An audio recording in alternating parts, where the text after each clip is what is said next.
El tema que vamos a ver en esta clase es la iluminación natural en los edificios.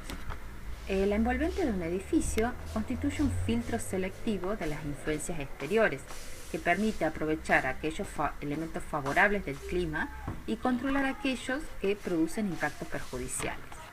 Entonces, la luz natural va a ser un factor positivo del clima que será conveniente utilizarlo para optimizar las condiciones ambientales interiores de un edificio y lograr el confort interior y su acondicionamiento natural. La luz natural es esencial para el bienestar humano. Ejerce una acción física, ya que se trata de una forma de energía, fisiológica, ya que estimula los receptores visuales, y psicológica, dado que influye en la percepción de bienestar. Por su homogeneidad, su elevada luminosidad, su buena difusión, es de mejor calidad que la luz artificial. Permite un mejor desarrollo de las tareas visuales con calidad y seguridad, permite una mejor percepción de los colores, tiene una influencia positiva en el bienestar de las personas, aporta al ahorro de energía. En ambientes naturalmente iluminados, las personas se van a sentir más estimuladas. En empresas mejora la productividad, en centros comerciales aumenta las ventas, en los hospitales va a mejorar la salud de los pacientes y en la escuela el rendimiento académico. También va a aportar a la calidad arquitectónica de los edificios, ya que el tratamiento de la luz juega un papel importante en la organización conceptual del espacio, le da un valor agregado al edificio, aportando a su estética y a la calidad de los espacios interiores. También va a posibilitar reducir el uso de energías no renovables. La iluminación artificial supone aproximadamente un 10% del uso de la electricidad de una vivienda y entre un 20 y un 30% en los edificios de oficinas o de escuelas. Y la gran disponibilidad de luz exterior permitiría prescindir de la iluminación eléctrica en los horarios laborales normales, en edificios de uso diurno como son las escuelas y las oficinas, simplemente adecuando los elementos arquitectónicos, principalmente las ventanas, para su correcto diseño y aprovechamiento de la iluminación, siendo esto una inversión mínima que después se recupera. El objetivo de la clase va a ser comprender las funciones de la iluminación en la arquitectura, entender los factores que hacen a la interacción de la luz y la visión, conocer algún método de evaluación de la iluminación natural en el interior del local que nos permita realizar un diagnóstico de las condiciones lumínicas interiores y elaborar e incorporar pautas de diseño que nos permitan aprovechar la iluminación interior en el interior de los locales. Entonces, la luz va a influir en nuestra salud y bienestar. ¿Por qué? Porque influye en nuestro reloj biológico, regulando los ritmos diarios y estacionales de una gran variedad de procesos fisiológicos. Dentro de ellos se encuentra el sistema hormonal. La luz a primeras horas del día sincroniza nuestro reloj biológico interno con el ciclo rotacional de la Tierra. Y esto se conoce como ritmo circadiano. Nuestro reloj interno se regula por los rayos lumínicos. La luz favorece la liberación de la serotonina, que es la responsable de la sensación de bienestar, y de la dopamina, que activa el organismo. En la oscuridad, el cerebro ordena la secreción de melatonina, que es la hormona que induce el sueño y el cansancio. La luz artificial tiene una composición espectral distinta a la luz natural y puede alterar el reloj biológico humano y el sistema hormonal, pudiendo causar problemas de salud a largo plazo. Aproximadamente el 80% de la información que recibimos proviene de la visión, la cual depende directamente de la luz y del sistema visual. Entonces, la visión es la acción de enfocar los detectores de la luz de los ojos y de almacenar y transferir la información visual a través del nervio óptico hacia el cerebro para su interpretación. Un proceso que se produce la acomodación. Para enfocar una imagen en la retina, el lente del ojo se contrae bajo el control muscular, haciéndose más convexo para incrementar su potencia y ver más lejos, ¿sí? Entonces eso le permite acomodarse para ver a distintas distancias. Otro proceso es la adaptación, que es el mecanismo por el cual el ojo cambia su sensibilidad a la luz. La adaptación se produce por el ajuste del iris, ¿sí?, que para alterar el tamaño, que va modificando el tamaño de la pupila y regulando la cantidad de luz que entra al ojo. A su vez hay un ajuste de las células fotosensibles de la retina, que son los conos, que son los responsables de la percepción del color, y de los bastones, que son los responsables o sensibles a la luz y al movimiento. Entonces es todo un proceso que lleva un determinado tiempo. Este proceso va a determinar la habilidad del ojo para detectar el contraste de luminancia de un determinado espacio. El contraste lumínico va a ser entonces la diferencia de luminancias que se producen entre dos superficies cercanas a la vista y que son observadas simultáneamente. Si los contrastes lumínicos son bajos, el resultado es una escena visual plana y de poca definición de los objetos. Los contrastes muy altos van a generar problemas para la adaptación de la visión, entonces generan distracción y pueden provocar fatiga visual. Entonces es necesario que haya un contraste bien balanceado en la escena visual para satisfacción y comodidad en la visión. Los niveles de iluminación que son significativamente superiores a la capacidad que tiene el ojo para adaptarse pueden causar molestias y, en casos extremos, fatiga visual y dolor de cabeza. Al malestar producido por el exceso de contraste o por una fuente luminosa de gran intensidad, como es el ingreso de sol, por ejemplo, sobre un plano de trabajo, se denomina deslumbramiento, el cual es importante controlarlo para evitar problemas visuales como la fatiga y las distracciones o accidentes. La luz general, como vimos, puede ser usada en la arquitectura para crear efectos agradables, pero también, y es el aspecto que nosotros, en el cual nosotros nos enfocamos, que es proporcionar espacios lumínicamente adecuados para la tarea visual específica que se va a desarrollar en el interior. En términos de luz, se puede decir que el confort lumínico se va a lograr cuando el ojo humano está en condiciones de leer un libro, observar un objeto en forma fácil y rápidamente, sin distracciones y sin ningún tipo de estrés ni fatiga visual. Los parámetros que deben ser considerados para obtener el confort visual son principalmente la cantidad, que significa un adecuado nivel de iluminación, y la calidad, es decir, limitar los efectos o las molestias producidas por excesivo contraste, como es el deslumbramiento, y a su vez lograr una adecuada distribución de la luz en el ambiente para que todos los espacios de trabajo puedan estar bien iluminados. La cantidad de luz debe ser suficiente para garantizar un buen desempeño visual en la tarea a realizar. En general, la cantidad de luz que se necesita aumenta con la velocidad con que la información visual se presenta y disminuye con el tamaño del objeto que está siendo observado. Es decir, que un proceso de visión que involucre la detección de detalles u objetos pequeños y que se mueven rápidamente va a necesitar una mayor luminancia. Es por eso que la cantidad de luz depende de la función o tarea visual que se desarrolla en el espacio diseñado. No va a ser lo mismo el diseño de una biblioteca o de un aula de escuela que el de un local de venta. De numerosos parámetros y tablas que nos van a indicar los valores mínimos recomendados de iluminación que se requiere para las distintas tareas. Y bueno, entonces, ¿cómo es el recurso de la iluminación? La luz es una forma de energía que se manifiesta como radiación electromagnética. Del espectro electromagnético, la radiación con una longitud de onda que va desde los 380 a los 780 nanómetros es la que es percibida por el ojo humano como luz. La luz blanca es una mezcla de longitudes de ondas visibles y el ojo las interpreta esas distintas longitudes de onda en un rango de colores, moviéndose desde el rojo hasta el violeta, a medida que la longitud de onda disminuye. Anterior al rojo se encuentra la radiación infrarroja, la cual no se ve pero se percibe como calor. Las longitudes de onda que van más allá del violeta corresponden a la radiación ultravioleta, que tampoco se la ve pero puede causar daños a los ojos y a la piel.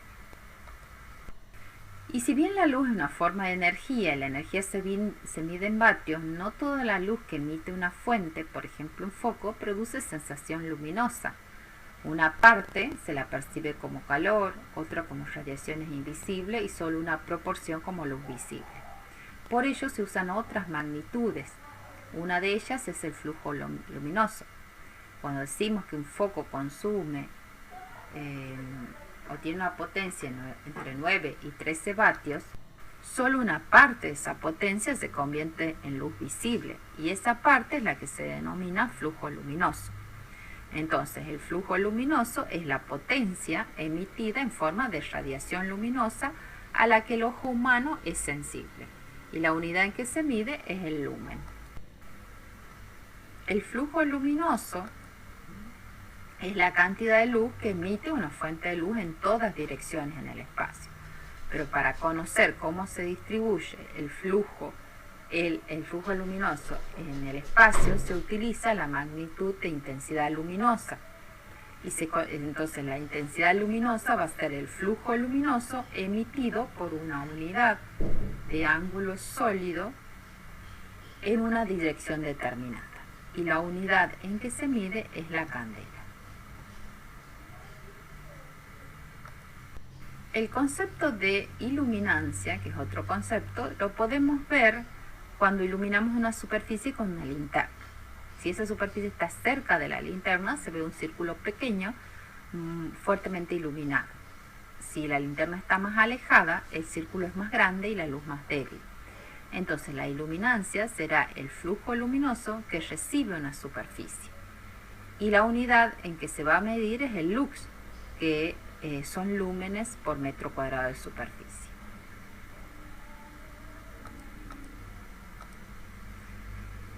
Las magnitudes anteriores nos informan sobre las propiedades de las fuentes de luz, el flujo luminoso o intensidad luminosa, o sobre la luz que llega a una superficie como es la iluminancia. Pero la luz que llega a los ojos es la que vemos, ya sea que provenga de una fuente de luz o por reflexión de una superficie. Y eso es lo que se denomina luminancia. Es la relación entre la intensidad luminosa y la superficie aparente vista por el ojo en una dirección determinada. Y la unidad en que se va a medir es candela sobre metro cuadrado. Bien, siguiendo con el análisis del recurso, la fuente principal de luz natural es el sol. Una parte va a llegar en forma de radiación solar directa y otra parte va a ser reflejada por el polvo y las partículas atmosféricas, produciendo una iluminación difusa proveniente desde la bóveda celeste que vemos. La radiación solar directa ya sabemos que tiene que ser controlada porque tiene una elevada intensidad y puede ser no solo una fuente de deslumbramiento e inconfort visual, sino también una fuente de excesivo calor.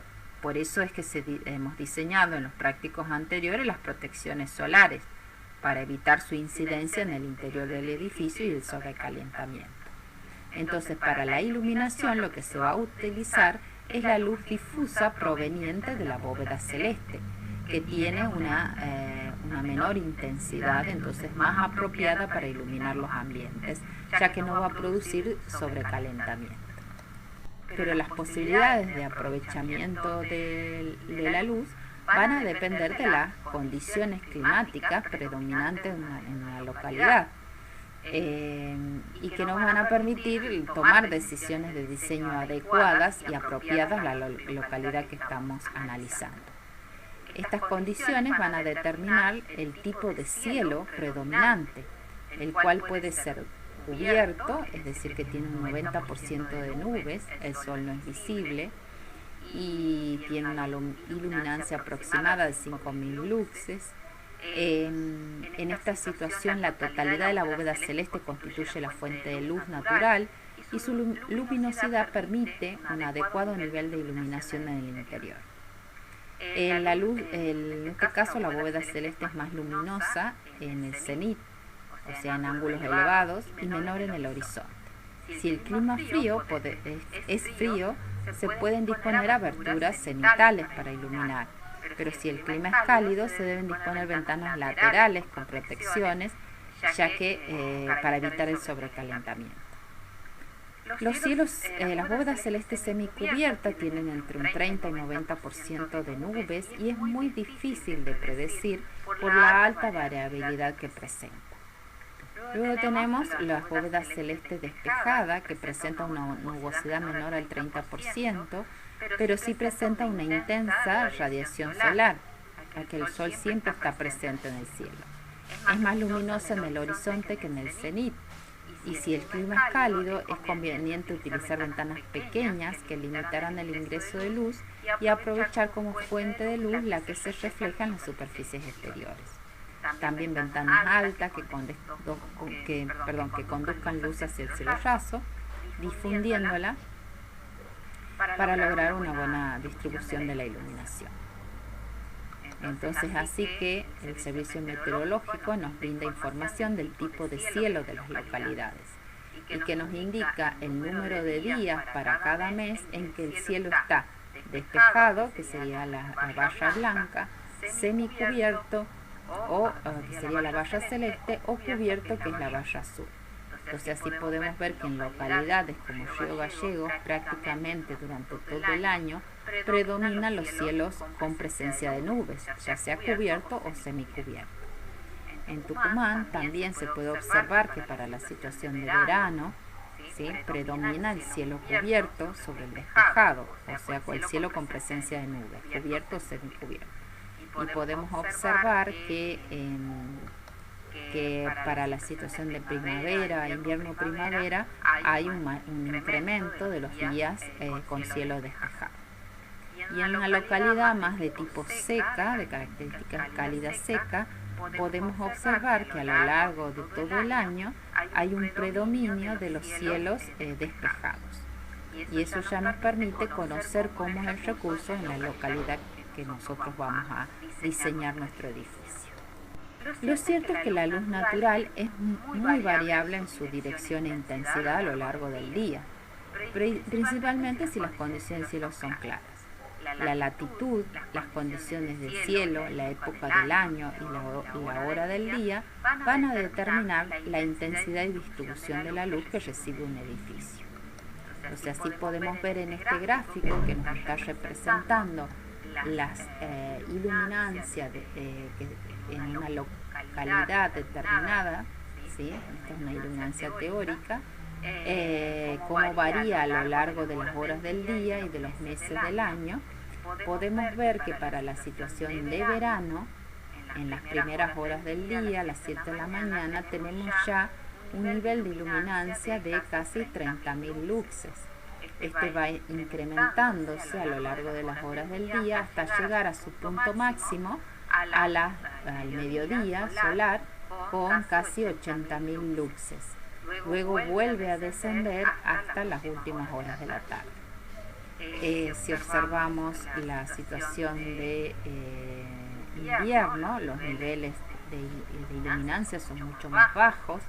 Vemos que el máximo de iluminancia al mediodía es alrededor de 45.000 luxes, o sea, son mucho más bajos. Entonces esto nos está mostrando la gran variabilidad que tiene los niveles de iluminación a lo largo del día.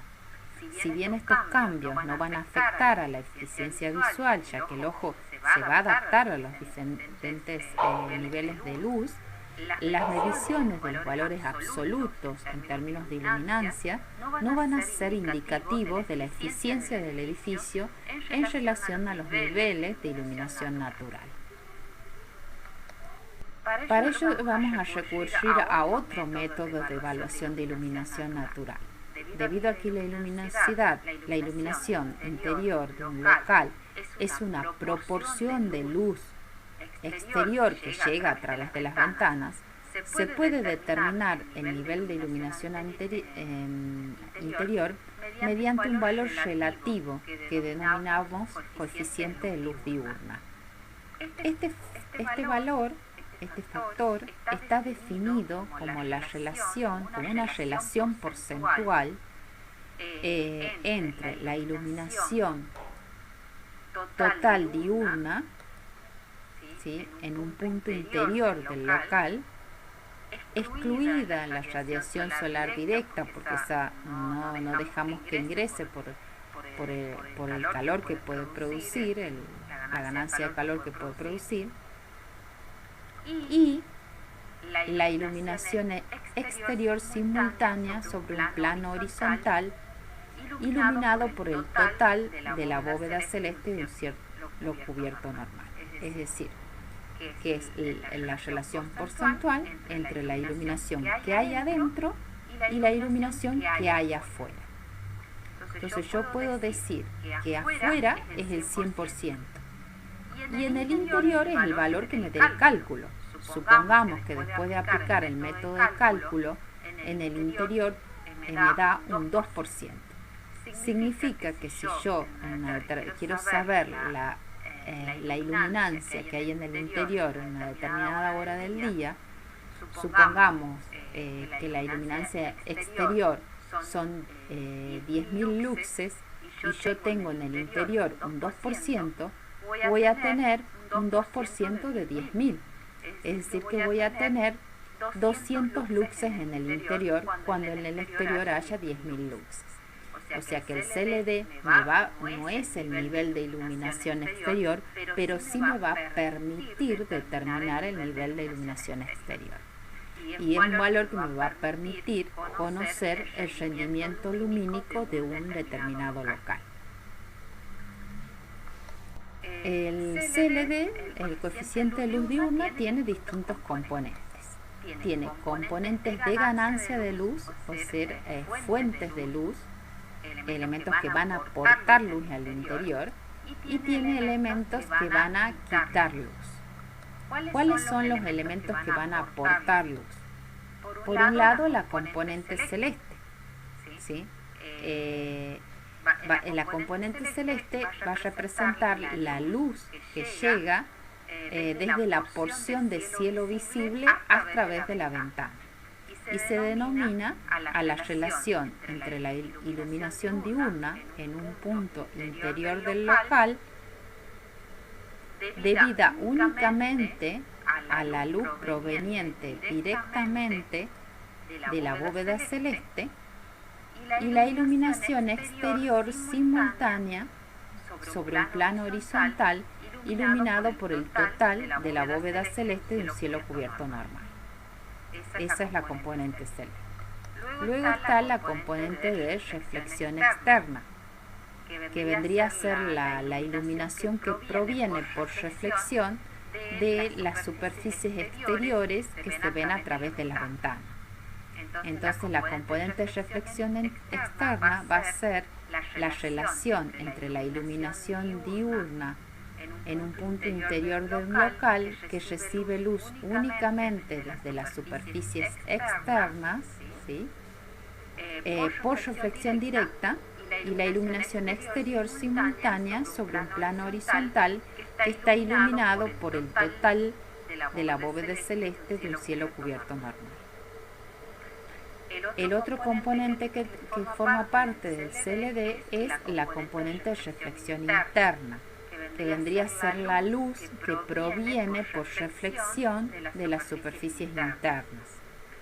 Entonces, la componente de reflexión interna va a ser la relación entre la iluminación diurna en un punto interior del local, ¿sí?, que recibe luz únicamente por reflexión desde las superficies interiores, y la iluminación exterior simultánea sobre un plano horizontal iluminado por el total de la bóveda celeste de un cielo cubierto normal. Estos valores están expresados en porcentajes, porque son relaciones. Luego están los factores de pérdida de luz. Uno de ellos es tau, que es en la ecuación es tau, que es la pérdida por transmisión de luz visible del vidrio. Es decir, el vidrio no transmite la totalidad de la luz exterior Están los vidrios transparentes que prácticamente transmiten todo, pero a veces los vidrios son tonalizados o son reflejantes o son coloreados, entonces eso va a hacer que se reduzca la cantidad de luz que van a transmitir. Y ese es el valor de tau. Luego está el valor de K1, que sería la pérdida de luz que producen los elementos opacos de la ventana, es decir, la pérdida de luz que producen las carpinterías de la ventana. Cuanto más anchas y mayor carpintería tenga esa ventana, mayor va a ser la pérdida de luz, mayor va a ser K1. Después está la pérdida de luz producida por el estado de limpieza, es decir que si los vidrios no están limpios, no van a dejar pasar la misma cantidad de luz que si están limpios, y ese es el factor K2. Entonces el método de cálculo que vamos a ver en la otra parte de la clase es el método de cálculo del coeficiente de luz diurna, que permite conocer al proyectista la influencia separada de cada uno de los coeficientes actuantes y de esa manera puede actuar sobre cada uno de ellos en forma individual al detectar cuáles son los que tienen mayor o menor influencia para el aprovechamiento de la luz natural.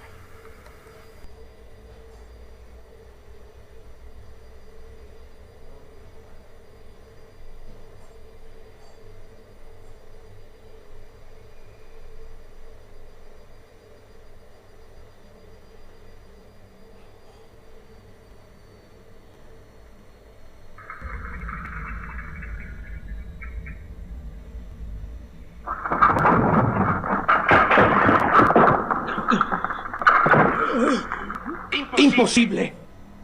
No hay forma de ganarle. No quiero aceptarlo, pero la Tierra volará en 1000 pedazos. ¡Será el fin de todo! No me interesa. Vegeta. Ese canalla de Majin Buu se comió a todos. A Krillin, a Milk y también a Bulma. A Piccolo, a Gohan, a Goten. Por último,